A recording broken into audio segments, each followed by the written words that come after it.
Martin Popoff from the Contrarians here with a tribute to our beloved Ozzy Osbourne. He passed today. Today is July 22nd. We lost Ozzy at the age of 76, born in 1948. Died, like I say, July 22nd, 2025. So yeah, what can I say? I mean, I wanted to offer a bit of a personal perspective, but first, before we get to that, I mean, having interviewed him a couple of times, just a couple of stories, but in terms of his legacy, of course, super important in terms of being there on the very first heavy metal album of all time, and being on the foundational eight Black Sabbath albums that builds everything that we all get to do wherever we are in the music business, sort of thing. I think the other amazing thing about Ozzy, we love his voice. It's such an interesting voice, hard to duplicate. You know it's Ozzy as soon as he starts singing. But I love the fact that he was such a huge star all through the 80s as well. You think of Blizzard of Oz and Diary of a Madman, Bark at the Moon. One of the most exciting performers. That's the great thing about Ozzy. He took that job seriously of being a front man.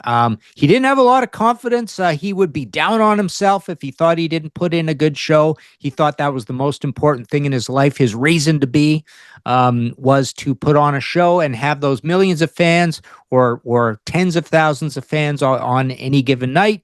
Um,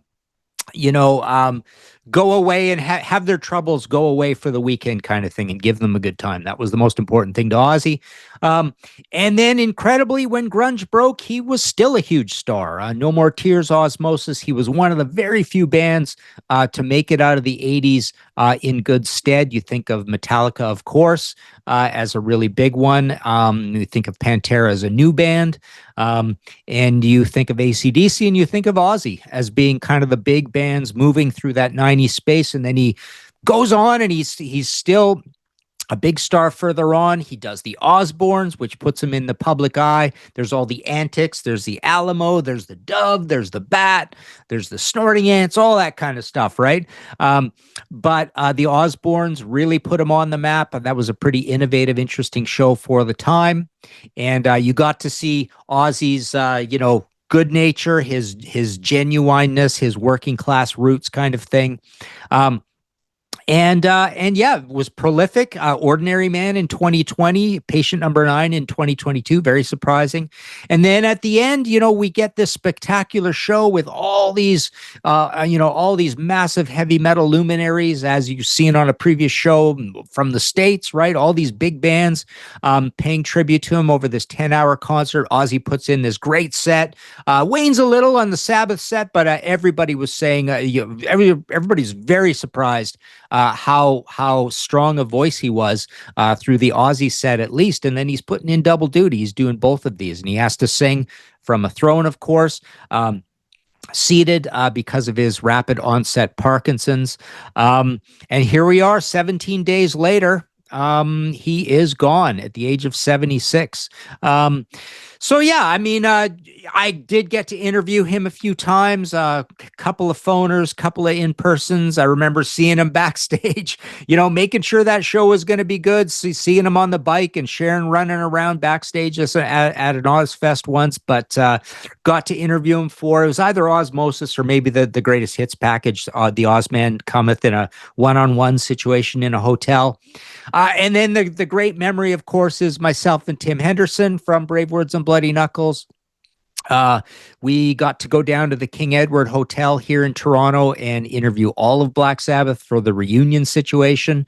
Geezer and Tony in one room, and then shuffle on down the hall, and there's Ozzy and Bill. And you saw the great rapport between Ozzy and Bill. Ozzy's cracking jokes, giving Bill the barbs, while Tim and I remember. How did that go? I think Tim and I were sitting on the floor and these guys were on chairs, right? It was kind of interesting. So yeah, here we were at this thing, and Ozzy just kind of put us at ease. He was totally genuine, and I remember even the one-on-one I had with him. He's at the end of it. He said, "Martin, listen, if you ever hear any rumors, you want them cleared up, please call Sharon at the office. Call us, we'll sort it out," kind of thing. He always wanted to make sure you sort of got what you wanted and everything was good, everything was clear. I remember even back in those internet days, God, I can't believe I did this, but I actually got Ozzy to do like radio call IDs and stuff, right? And he just sincerely wanted to get it right. And if he garbled it, he'd like, no, let me try again. So it was like, he definitely never forgot where he came from his working class or maybe lower than working class roots. He dearly loved his dad, Jack, right? And he was a rock star pretty quickly, right? Pretty big right away sort of thing, but he never forgot where he came from. And then poetically, he ends it all, in Birmingham with the big concert. And here we've lost him a few days later. We're all in shock. It's did not expect this. I remember quipping with some people thinking, boy, he's singing good. Those guys, Black Sabbath could make an album. Ozzy could make another album. People were even saying Ozzy could have taken that, at least the Ozzy situation, maybe on tour or something. Maybe that was a little much to think of. And obviously, in retrospect, things were much worse than we thought.